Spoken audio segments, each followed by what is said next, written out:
लग्न सोहळा म्हटलं की कन्यादान, कन्यादान म्हटलं की फर्निचर आणि फर्निचर म्हटलं की साई कमल फर्निचर.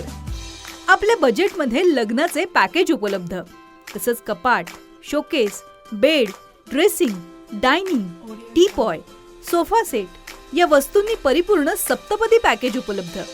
याचबरोबर टेबल, खुर्ची, आराम खुर्ची, वॉर्डरोब, डबल बेड तसंच सोफ्याच्या वेगवेगळ्या व्हरायटीज. अर्थात घरासाठी आवश्यक ते सर्व फर्निचर म्हणजेच संगमनेरमधील साई कमल फर्निचर. साई कमल फर्निचर इथं ऑर्डर प्रमाणे सुद्धा फर्निचर तयार करून मिळेल. आजच भेट द्या साई कमल फर्निचरला. प्रोप्रायटर गणेश साहेबराव सातपुते, वसंत लॉन्च समोर, संगमनेर. मोबाईल 98 814 73 753. हे तनपुरीची गाडी आमच्या बाजारात आम्ही भाजीपाला घेऊन बसलो होतो, तर त्यांची गाडी त्यांच्यामुळं आमची भरपूर नुकसान झाली. कांदे, वांगे, काय जे असं हे सगळं त्यांनी गाड्याच घातल्यामध्ये. माझा भाजीपाल्याचा धंदा आहे. शेतीतला माल मी आणतो. छटाक हात पावलीने सगळ्या गाड्या माझ्या भाजीपाल्यावर घातल्या. बरोबर. वांगे गेले, भेंड्या गेल्या, मेथी गेली, कोथिंबीर गेली, 5-6 गाड्या घातल्या, मोटरसायकली बी घातल्यात. किती मोठी नुकसान केली माझी. विधानसभेच्या आमदारकीच्या इलेक्शनसाठी काल परदेशी रविवारी राऊरीचे प्राजक्त तनपुरे त्यांच्या कार्यकर्त्यांचे बुरानगर येथे सभा घेण्यासाठी आले होते. त्यांनी देवीच्या मंदिरामध्ये त्यांनी सभा घेतली. सभा त्यांची व्यवस्थित पार पडली. त्यांनीच आणलेल्या कार्यकर्त्यांसोबत आमच्या गावातील अवघे 2 व्यक्ती त्या कार्यक्रमाला सुद्धा नव्हते.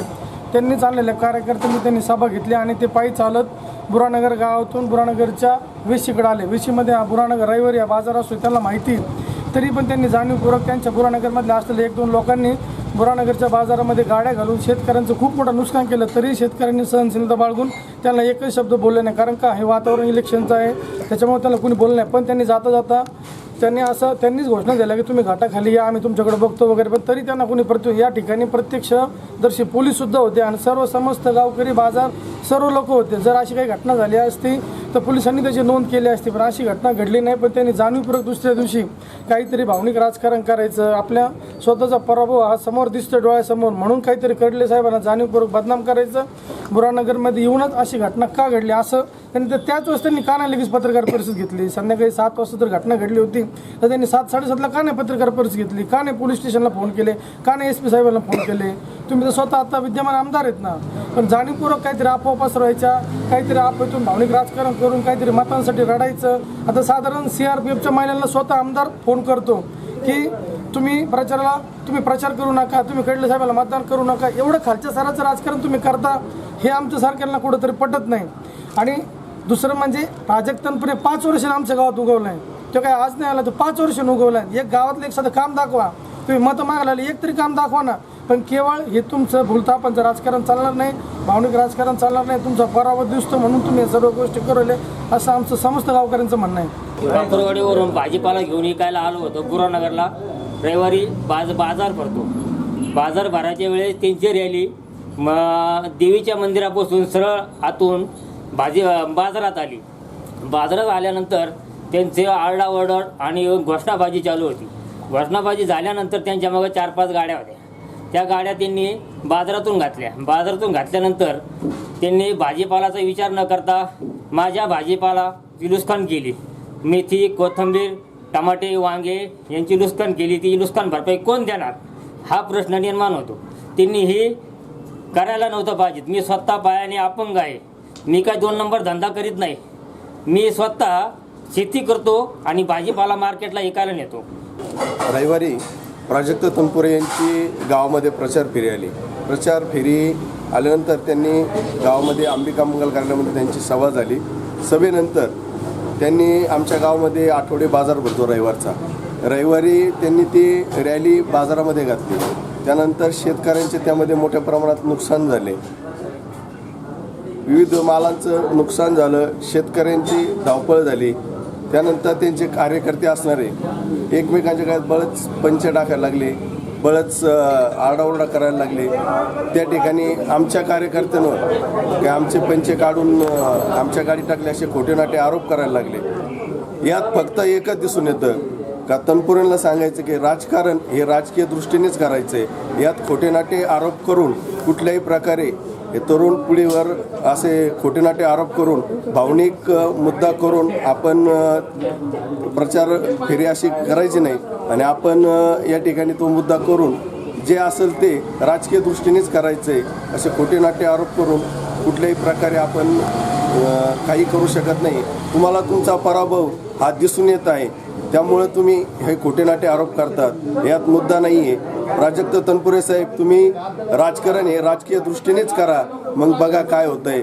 आमचे साहेब दिवस रात्र कष्ट करून या ठिकाणी उभा आहे. तुम्ही तोंड कधी दाखवलं आम्हाला? आज काल प्रचार फेरी तोंड दाखवलंय. काही होणार नाही. आमचा विजय निश्चित आहे हे तुम्हाला दिसून येत आहे, त्यामुळे तुम्ही हे खोटेनाटे आरोप करत आहात. की रविवारी आमच्या गावात प्राजक्त तनपुरेची रॅली आली होती आणि इथं आमच्या गावात रविवारी बाजार भरतो, खूप मोठ्या प्रमाणात बाजार भरतो. आता त्यांनी काय केलं, सगळे खोटेनाटे आरोप केले आमच्यावर. कारण की इथं सगळ्या गावचे शेतकरी बाजारात भाजीपाला घेऊन येतात. भाजीपाला घेऊन त्याला डोक्यावर घेतलं आणि आमच्या भाजीपाल्याचं एवढं नुकसान केलं आणि तेच आमच्यावर आरोप असा करतात का आमचे पंचे घेतले आणि आमच्या गाडीत टाकले. आम्हाला काय करायचं? आमचा जो राजकारण आम्ही असं खोटं नाटक कधीच करीत नाही. आमच्या आम्हाला पहिल्यापासून आमच्या साहेबांची अशी शिकवण आहे, आपल्याला भांडणं वगैरे कोणासंग करायचे नाही. आपल्याला लोकशाही पद्धतीने राजकारण किंवा लोकशाही पद्धतीने इलेक्शन काढवायचं आहे. त्यांनी खोटेनाटे आरोप केले कारण की इथं पोलीस होते. तसं जर काही केलं असतं तर इथं पोलिसांनी आमच्या पोरांना लगेच ताब्यात घेतलं असतं.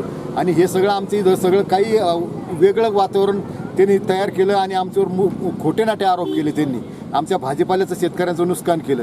त्यांना पराभव दिसतोय समोर. आमच्याकडे लोक जास्त येतं. आमचे साहेब रात्रंदिवस डोळ्यात तेल घालून लोकांची सेवा करतात, हे त्यांना आता खपत नाही. आणि आमचा विजय निश्चित दिसतोय म्हणून त्यांच्या पायाखालची वाळू ढासळलेली म्हणून खोटेनाटे आरोप पहिल्यापासून करतात. त्याच्यात आमच्या गावातले काही जे 2-4% विरोधक येतं, 2-3% ते त्यांना साथ देतात, ते त्यांना भडकावतात, साहेबांबद्दल वेगळं काहीतरी सांगतात. पण हे सगळं चुकीचं आहे. सगळे खोटेनाटे आरोप येतं. त्यांचा पराभव समोर दिसतोय म्हणून ते आता काहीतरी आरोप करायचे म्हणून आरोप करतात. आमचं राजकारण एकदम शुद्ध आहे आणि आम्ही पण गावचा सरपंच आहे. मी सुद्धा आमच्या मुलांना किंवा पोरांना सगळ्यांना सांगत असतो का आपल्याला भांडणं करून किंवा कोणाला त्रास देऊन आपल्याला इलेक्शन काढवायचं नाही. आपल्याला लोकशाही पद्धतीने आपल्याला लोकांचा विश्वास महत्त्वाचा आहे आणि विश्वासाने आपल्याला निवडणुकीला जिंकायची. कारण की आम्ही प्रत्येक गावात जातो, एवढी साथ आहे आम्हाला का आमचा विजय हा निश्चित आहे. म्हणून त्यांच्या पायाखालची वारू ढळली.